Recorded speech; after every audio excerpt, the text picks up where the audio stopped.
है, जिसे देखकर स्पाइडी कहता है कि और थोड़ा काम बन जाएगा, जिसे सुनकर कैप्टन और थोड़ा धक्का मारकर उस मशीन को स्पाइडी के पास ले जाता है। फिर स्पाइडी इस मदद के लिए कैप्टन को शुक्रिया देता है, जिस पर कैप्टन कहता है कि कोई बात नहीं, लेकिन आप ये बताओ तुम इस मशीन से करने क्या वाले हो, क्योंकि तुमने पिछले बार भी एक मशीन बनाया था जिसके अंदर से खतरनाक कैप्टन स्पाइडी निकलकर एवेंजर्स को मारकर दुनिया पर कब्जा करने की कोशिश करी थी। ये सुनकर स्पाइडी कहता है कि रिलैक्स कैप्टन, पिछले बार मैंने क्लोनिक मशीन बनाया था, लेकिन इस बार मैं इंटरडिमेंशनल पोर्टल बना रहा हूँ, तो इससे कोई भी खतरा नहीं होगा, क्योंकि दोनों ही चीज अलग अलग है। ये सुनकर कैप्टन कहता है कि ठीक है स्पाइडी, अपना काम पर ध्यान देना, उल्टा सीधा कुछ भी मत करना, और इतना कहकर कैप्टन वहाँ से चला जाता है।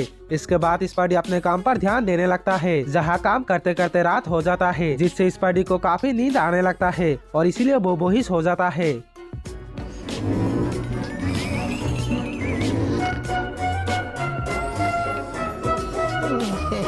लेकिन नींद पर वो उस मशीन स्क्रीन पर कुछ उल्टा सीधा बटन दबाने लगता है, जिससे उस पोर्टल के अलार्म बजने लगता है। आप ये सुनकर स्पाइडी की नींद टूट जाता है और वो हैरान हो जाता है, क्योंकि नींद पे उल्टा सीधा बटन दबाने की वजह से वो पोर्टल ओपन हो गया था। आप पोर्टल के अलार्म सुनकर वहाँ कैप्टन थॉर और आयरन मैन दौड़कर आता है। जहाँ आते ही कैप्टन स्पाइडी से पूछता है कि स्पाइडी क्या तुम ठीक हो, जिस पर स्पाइडी बताता है कि मैं तो ठीक हूँ, पर इस पोर्टल जनरेटर को क्या हुआ, ये अपने आप ही स्टार्ट हो गया। और तभी उस पोर्टल में से एक तेज रोशनी निकलता है और उसके अंदर से किसी की आने का आवाज आती है। अब सामने उस पोर्टल का नजारा देखकर कैप्टन थॉर और बाकी सब हैरान हो जाता है, क्योंकि उस पोर्टल के अंदर से दूसरे डायमेंशन के थॉर, कैप्टन और आयरन मैन आए हुए थे।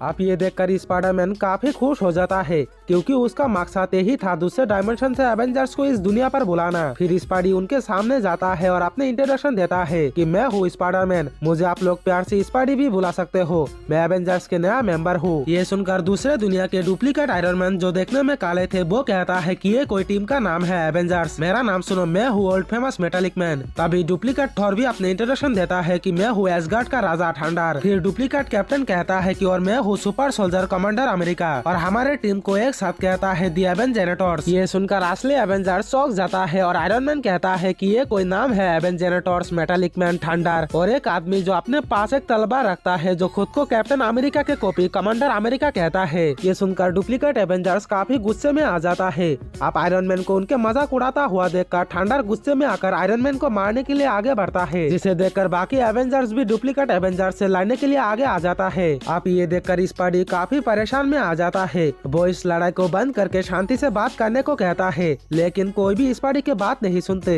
और अपने पार्ट्स दिखाकर एक दूसरे से लड़ने लग जाता है। Loudmouth, we're gonna whoop your butts. Oh yeah, come and get it, son. I'm going to beat you up so hard.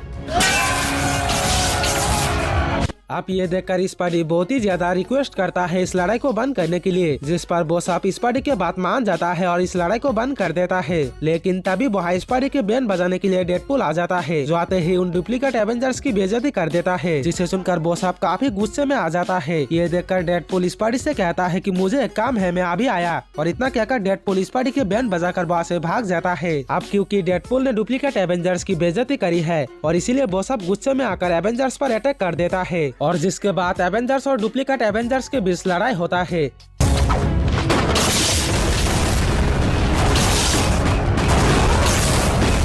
जिसे देखकर स्पाइडी चाहते हुए भी इस लड़ाई को रोक नहीं पाते। वो इस नजारा को देखकर काफी परेशान में आ जाता है और उसे ये बात रियलाइज हो जाता है कि पिछले बार की तरह उसने इस बार भी गलती कर दिया है डुप्लीकेट एवेंजर्स को यहाँ बुलाकर। फिर स्पाइडी इसके लिए जोर जोर से सीखने लग जाता है और तभी उसके नींद टूट जाता है और उसे एहसास होता है कि ये तो बस एक डरावना सपना था। फिर और क्या वो खुद की तारीफ करने लग जाता है कि उसके होते हुए एवेंजर्स हेडक्वार्टर में एक